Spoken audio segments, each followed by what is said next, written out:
بسم اللہ الرحمن الرحیم۔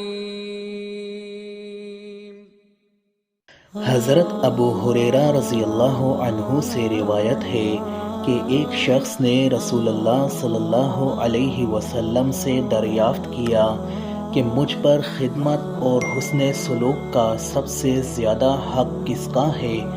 آپ صلی اللہ علیہ وسلم نے فرمایا کہ تمہاری ماں، پھر میں کہتا ہوں تمہاری ماں، پھر میں کہتا ہوں تمہاری ماں، اس کے بعد تمہارے باپ کا حق ہے، اس کے بعد جو تمہارے قریبی رشتہ دار ہوں، پھر جو ان کے بعد قریبی رشتہ دار ہوں۔ معاویہ بن حیدہ قشیری رضی اللہ عنہ نے رسول اکرم صلی اللہ علیہ وسلم سے سوال کیا تھا، مجھے کس کی خدمت اور کس کے ساتھ اچھا سلوک کرنا چاہیے، یعنی اس بارے میں سب سے زیادہ اور سب سے مقدم حق کس کا ہے؟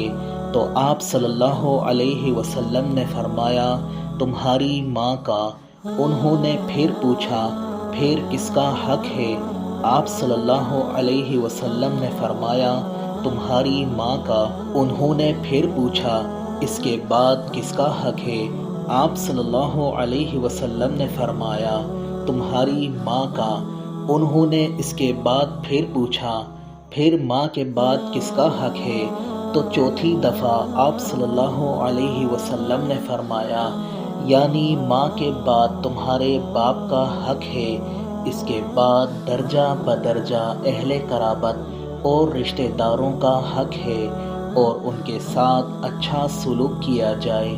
حضرت ابو ہریرہ رضی اللہ عنہ سے روایت ہے، رسول اکرم صلی اللہ علیہ وسلم نے فرمایا وہ آدمی ذلیل ہو، وہ آدمی خوار ہو، وہ رسوا ہو۔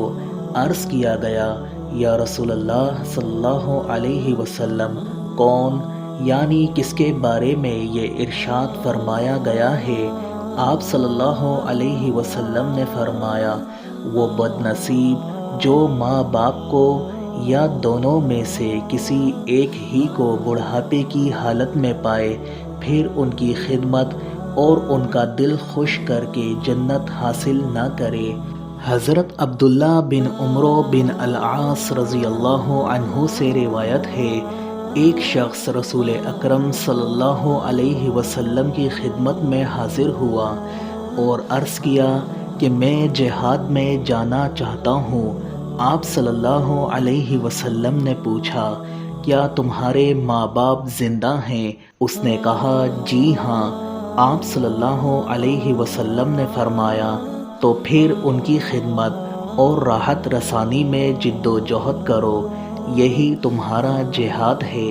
تاریخ اسلام اور اسلامی واقعات جاننے کے لیے ہمارے یوٹیوب چینل قرآن میسج کو سبسکرائب کیجیے۔